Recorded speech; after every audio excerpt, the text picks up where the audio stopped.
Honey trap प्रकरणात पकडला गेलेला आरोपी प्रफुल्ल लोढा म्हटलं जातं की तो जामनेरचा रहिवासी आहे. पहूर जळगाव जिल्ह्यातलं जामनेर पहूर इथला तो रहिवासी आहे.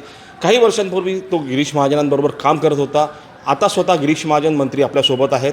नेमकी परिस्थिती काय आहे, हा जो प्रफुल्ल लोढा आहे याच्यावरती जे आरोप लागलेले आहेत ते कितपत खरे आहेत. त्याच्यानंतर एकनाथ खडसेंनीसुद्धा आज प्रेस घेऊन, संजय राऊतांनी प्रेस घेऊन या विषयामध्ये मोठी माहिती समोर आणलेली आहे. स्वतः गिरीश महाजन आपल्यासोबत आहेत, त्यांच्याशी वार्तालाप करूया.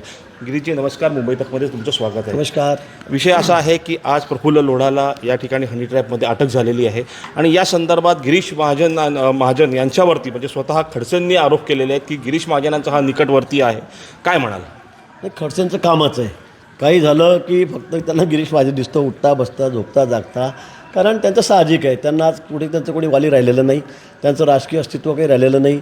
2 वेळा मुलगी मतदारसंघात मुक्तिनगरच्या ती सपाटून तिने मार खाल्ला, तिला कुठे यश आलं नाही. त्यामुळे त्यांचा मजराग असणं हे स्वाभाविक आहे. आणि मग त्या महाराष्ट्राला परिचित आहेत की बाबा काही झालं तर काही झालं तर फक्त गिरीश महाजन हा त्यांचा सरळ मार्ग आहे. त्यामुळे मला त्यांच्याबद्दल काही म्हणणं नाही खरं म्हणजे.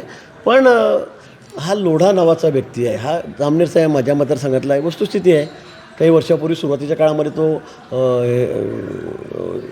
जे पेशंट्स आहेत त्यांना तो त्या ठिकाणी मदत करायचा. माझ्याकडे त्यावेळेला 7-8 लोकांची टीम होती. आज 15-20 लोकांची टीम माझ्याकडे आहे की रुग्ण जे आहेत त्यांना इथून घेऊन जायचं जळगावला, नसेल होतं मग नाशिकला, मुंबईला, पुण्याला, आणि मोफत उपचार त्यांच्यावर करावे.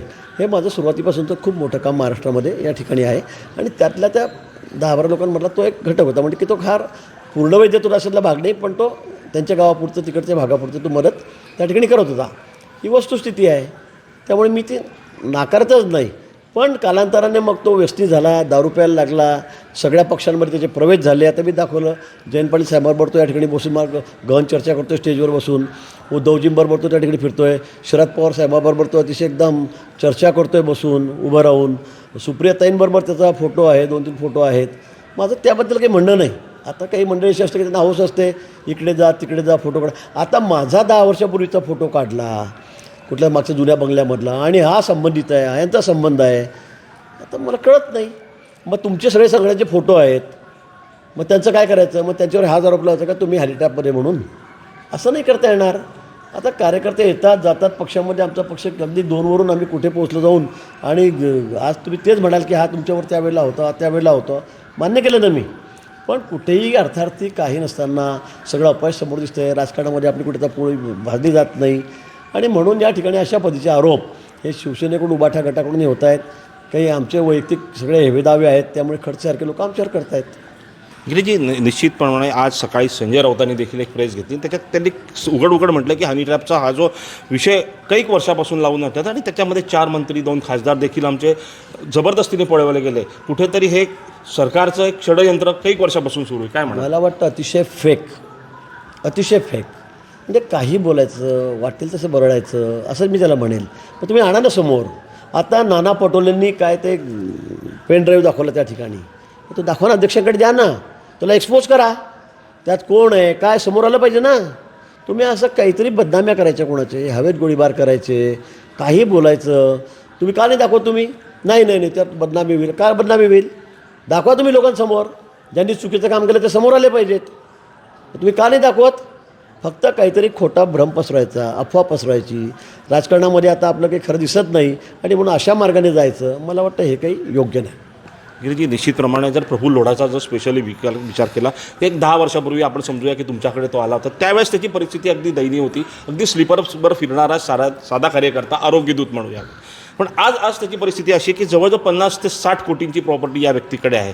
तर ह्या विषयात खूप सारे प्रश्न उपस्थित होत आहेत की या व्यक्तीकडे एवढी प्रॉपर्टी आली कशी? काय म्हणाल? आता लोढा परिवार हा आमच्या तालुक्यातला एक परिवार आहे. पहूर त्यांचं गाव आहे, मोठं गाव आहे. जामनेरनंतर, शिंदोळीनंतर पहूर शहरात मोठं गाव आहे.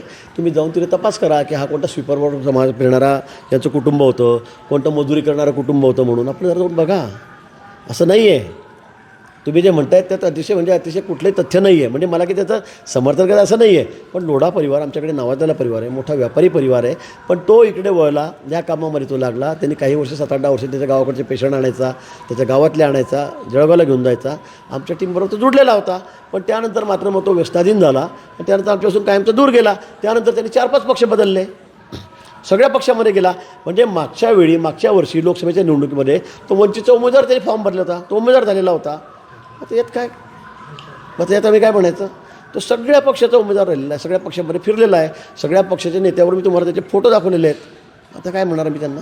खास करून आजचा दिवसभराचा विचार केला तर गिरीश महाजनांना पेढा खाऊ घालतानाचा फोटो दिवसभर सगळ्या मीडियामध्ये व्हायरल पण होतोय. अरे बाबा, 10 वर्षापूर्वी का कशातला असं मला माहीत नाही. माझ्या जुन्या बंगल्यातला तो फोटो आहे, त्यात सगळं फर्निचर, ते सगळे फोटो फ्रेम दिसत आहेत की ते त्यावेळेला होते.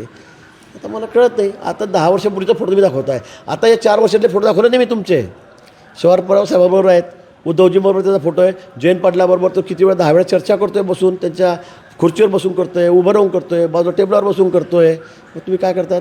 सुप्रियाताईबरोबर त्याचे फोटो आहेत. मग काय करणार तुम्ही सांगा? मग काय करणार? मग तुम्हाला ते चालतं आणि गिरीश महाजनबरोबर 10 वर्षाचा फोटो आहे तर बस, मग गिरीश महाजन टार्गेट. हा कुठला विषय आहे? निश्चितच. पण आता या गुन्ह्यामध्ये त्याला अटक झालेली, वेगवेगळी कलमं त्याच्यावर लावण्यात आली. काय वाटतं की बाबा याच्यात आता पुढची कारवाई कशी व्हायला पाहिजे या विषयात? नाही, कडक कारवाई झाली पाहिजे. त्यांनी ज्या पद्धतीनं काम केलेलं आहे, चुकीचं काम केलेलं आहे, अतिशय घृणास्पद काम केलेलं आहे, त्याच्यावर कारवाई झाली पाहिजे. त्याच्यावर कोण नाही म्हणते, त्याला कोणी वाचवतं आहे का? आम्ही कोणाला म्हणतो आहे का, फोन करतो आहे, कोणी सांगतं आहे, कोणी काही नाही. तो त्याच्या कर्माचे फळं भोगेल. त्याच्यावर एक केस झाली, दुसरी झाली, तिसरी झाली आणि त्याचा शोधाशोध यासाठीच घेतला गेला की त्या मुलीने सांगितलं की यांनी माझ्या काहीतरी फिल्म तयार केलेली आहे, तर आम्हाला ब्लॅकमेल करतो आहे. आणि म्हणून त्याचे लॅपटॉप गिफ्टॉप काय असतील त्याच्या सगळे शिडी पिडी त्या पोलिसांनी जप्त केलेल्या आहेत. आता त्यात ते बघतायत, त्यांनी बघावं आणि त्यातून काय सत्य असेल दाखवावं.